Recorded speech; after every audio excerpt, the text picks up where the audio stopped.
Hello dear friends, आपका स्वागत है हमारे channel study with target achieve में। आज हम आपके लिए शैक्षिक प्रबंधन एवं प्रशासन की नई क्लास को लेकर के आए हैं, जिसमें हम लोग अपने संगठन को पढ़ रहे थे। जिसमें हम लोगों ने कल एनसीईआरटी के संगठन पढ़ रहे थे और एनसीईआरटी में ही हम लोग आज एनसीईआरटी का एक और भाग पढ़ेंगे, जो कि है हमारा राष्ट्रीय अध्यापक शिक्षा परिषद, जिसे हम लोग बोलते हैं एनसीटीई। ये बहुत इम्पॉर्टेंट है, अपने आप में सबसे ज़्यादा प्रश्न इसमें टेट और सुपर टेट में क्वेश्चन यहाँ से बनते हैं। तो पहली बात, एनसीटीई का मुख्यालय कहाँ पर है? अगर हमसे ये पूछा जाता है कि एनसीटीई का मुख्यालय कहाँ है, ठीक है, एक क्वेश्चन ये। और एनसीटीई के जो चार हमारे इसके क्षेत्रीय समितियाँ हैं वो कहाँ कहाँ पर बनाई गई हैं, तो एनसीटीई का मुख्यालय हमारा नई दिल्ली में है। और एनसीटीई की चार जो क्षेत्रीय संस्थाएं बनाई गई हैं, समितियां, तो एक हमारी भोपाल और भुवनेश्वर, जयपुर तथा बेंगलुरु में चार जगह इसकी एनसीटीई की क्षेत्रीय समितियां बनाई गई हैं। तो एनसीटीई होता क्या है? तो देखो, अध्यापक शिक्षा को बेहतर करने के लिए 1986 की जो शिक्षा नीति थी, उसमें एक संवैधानिक संस्थान के रूप में राष्ट्रीय अध्यापक शिक्षा परिषद का गठन होता है 1986 के अकॉर्डिंग, ठीक है। तो उसमें बताया गया था कि भारतीय संसद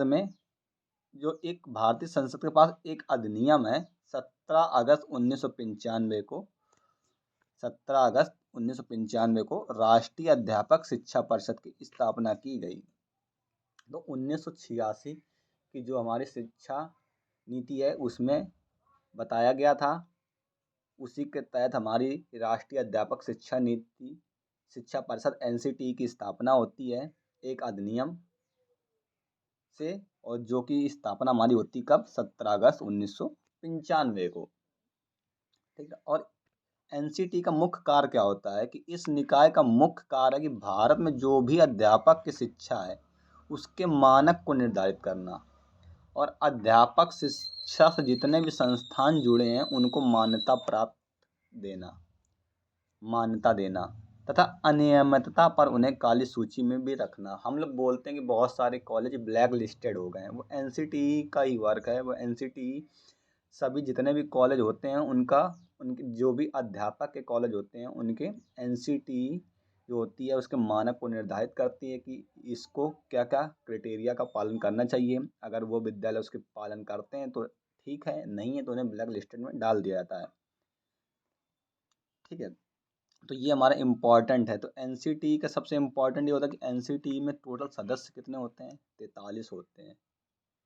बस हम लोग को डीएलएड में केवल इतना ही पढ़ना है, डीएलएड में हमको केवल इतना ही पढ़ना है कि एनसीटीई में 43 सदस्य होते हैं, ठीक है। बस इतना हमको पढ़ना है, और इसके सदस्यों के बारे में हम लोग को ब्रीफ में जानकारी नहीं पढ़नी है। हमको एनसीटीई के बारे में मेन हमारा इतना ही है बस। चलिए, ठीक है। ये तो एनसीटीई के सारे सदस्य के संख्याएं हैं 43, कौन कौन से होती हैं देखिए, आपको दिखा देते हैं। ये सारी एनसीटीई के जितनी भी हैं, ये सारे सदस्य कौन कौन से 43 सदस्य होते हैं, कौन कौन से मेंबर होते हैं, लोकसभा के राज्यसभा के कौन कितने मेंबर होते हैं, सभी का बारे में बताया गया है। तो उसको हम लोगों को पढ़ना नहीं है डीएलएड में। अब हम लोग आ जाते हैं राज्य शैक्षिक अनुसंधान एवं प्रशिक्षण परिषद, बहुत इम्पॉर्टेंट है, जो कि इससे बोलते हैं हम लोग एससीईआरटी।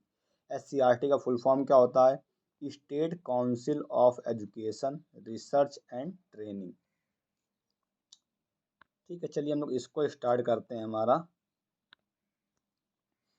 तो एनसीईआरटी की शैक्षिक हम लोग इसको स्टार्ट कर रहे हैं, तो ये हमारा बहुत इम्पॉर्टेंट है।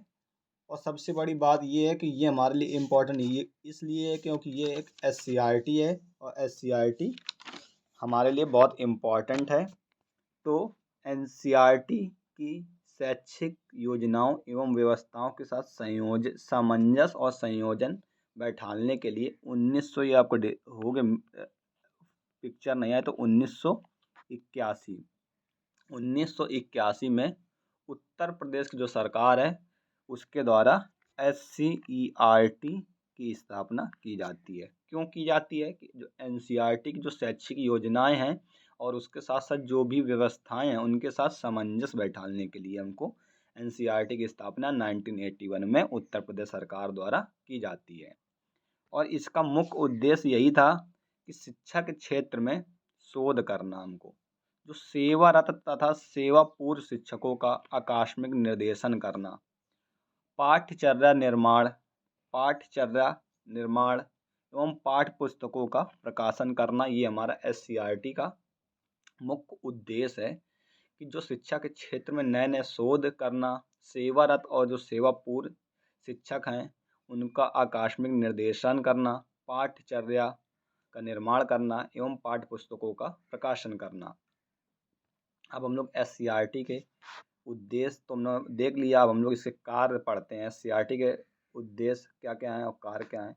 तो शिक्षा में क्या गुणवत्ता विकास के लिए क्रियात्मक शोध का आयोजन एवं समन्वय तथा प्रोत्साहन देना।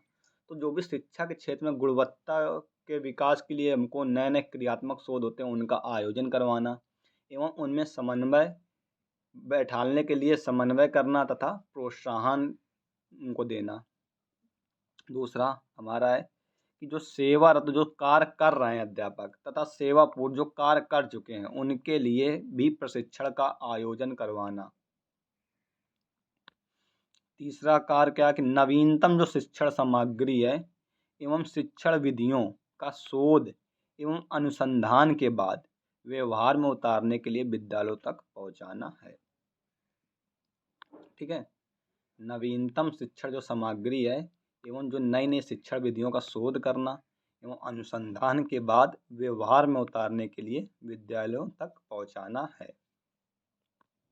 इसका और भी कार्य होते हैं, जैसे शैक्षिक कार्यक्रमों को सफल बनाने के लिए राज्य के जो शिक्षा विभाग होते हैं, विश्वविद्यालय होते हैं एवं जो शिक्षाविद होते हैं उनके साथ समन्वय या तालमेल बैठाते हैं। चलिए हम लोग देखते हैं आगे लिखा भी है। देखिए, शैक्षिक कार्यक्रमों को सफल बनाने हेतु राज्य के जो शिक्षा विभाग हैं, विश्वविद्यालयों और शिक्षाविदों के साथ समन्वय व्यवस्थित करना। ठीक है, और जो हमारी पाठ्यक्रम है, हमारे सिलेबस, पाठ्य जो पुस्तकें हैं, शिक्षक के मार्गदर्शिकाएं आदि का प्रचार प्रसार करना है। और हमारा भारत सरकार की शैक्षिक योजनाओं में सहयोग करना है।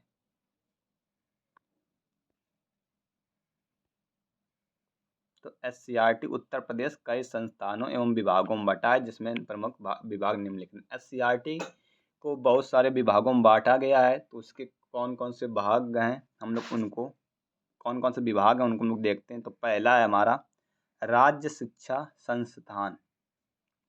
तो इस प्रारंभिक शिक्षा विभाग कहा जाता है। ठीक है, इसे हम लोग यहाँ लिखा है, इसे प्रारंभिक शिक्षा विभाग भी कहा जाता है।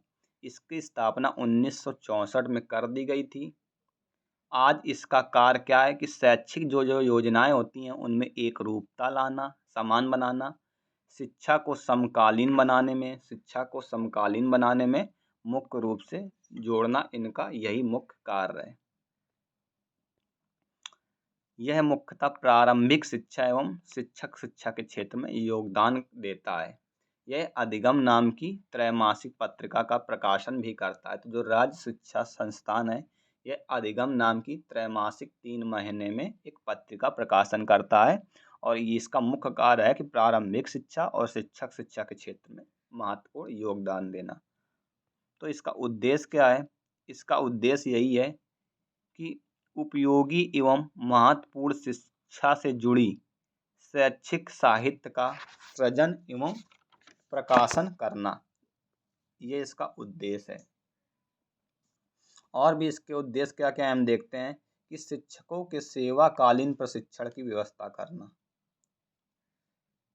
जो शिक्षक होते हैं उनके सेवाकालीन प्रशिक्षण की व्यवस्था करना, जो क्रियात्मक शोध द्वारा शैक्षिक कार्यक्रमों एवं क्रियाकलापों का उन्नयन करना, शिक्षा मित्र पाठ्यक्रम को तैयार करना कि शिक्षा मित्रों का पाठ्यक्रम क्या होता है। चलिए एक हम लोग और विभाग के बारे में बात करते हैं जो कि बहुत इम्पोर्टेंट है, राज्य विज्ञान शिक्षा विभाग। तो एससीईआरटी की गणित एवं विज्ञान, देखिए यहाँ पर नाम विज्ञान लिखा है लेकिन गणित और विज्ञान की शिक्षा में मुख्य संस्थान के रूप में यह संस्थान प्रयागराज में कार्यरत है। कहने का मतलब जो है हमारा राज्य विज्ञान शिक्षा विभाग है उसमें 2 विषय हैं इम्पॉर्टेंट, जो कि गणित और विज्ञान की शिक्षा वहाँ पे सुचारू रूप से होती है, उसके बारे में निर्देशन किया जाता है और इसका मुख्यालय हमारा प्रयागराज में है। तो इसका उद्देश्य क्या क्या है हम लोग देख लेते हैं। इस स्थापना का उद्देश्य क्या, अब देखो विज्ञान की है तो उच्च प्राथमिक स्तर पर, सबसे बड़ी बात है उच्च प्राथमिक स्तर पर किस पर जोर दिया जाएगा, गणित एवं विज्ञान की पाठ्य पुस्तक तैयार करना, उसी पर जोर दिया जाता है। तो गणित और विज्ञान की पाठ्य पुस्तक तैयार करते हैं उच्च प्राथमिक स्तर पर। और जब गणित विज्ञान के शिक्षकों को प्रशिक्षण देना, जब विज्ञान संस्थान ही शिक्षा विभाग है पूरा, तो उसमें विज्ञान और गणित के बारे में ही बताया जाएगा। तो गणित और विज्ञान के शिक्षकों का प्रशिक्षण देना, विज्ञान में विभिन्न क्षेत्रों में शोध करना, विज्ञान के क्षेत्र में कार्यशालाएं और सेमिनार आयोजित करना, संगोष्ठियां बनाई जाती हैं, सेमिनार किए जाते हैं, उनका आयोजन करना जो विज्ञान के क्षेत्र में है। और हमारा देख लेते हैं कि वैज्ञानिक चिंतन के प्रचार प्रसार हेतु विज्ञान प्रदर्शनी का आयोजन करना, हम लोग के यहाँ विज्ञान प्रदर्शनी लगाई जाती हैं, उनका आयोजन करना। तो ये थी हम लोग की SCERT के कुछ विभाग, और जो हमारे कुछ विभाग बचे हैं, हमारे राज्य हिंदी संस्थान अभी हमको पढ़ना है, आंग्ल भाषा शिक्षण संस्थान पढ़ना है, और उत्तर प्रदेश का मनोविज्ञान शाला के बारे में भी हम लोगों को पढ़ना है अभी। तो हम लोग के 3-4 संस्थान अभी छूटती हैं, जिसको हम लोग अपने नेक्स्ट वीडियो में कंप्लीट करते हैं। उम्मीद करते हैं कि आपको ये वीडियो पसंद आई होगी, और वीडियो पसंद आई हो तो लाइक कीजिए, शेयर कीजिए और हमारे चैनल को सब्सक्राइब कर दीजिए। Thank you.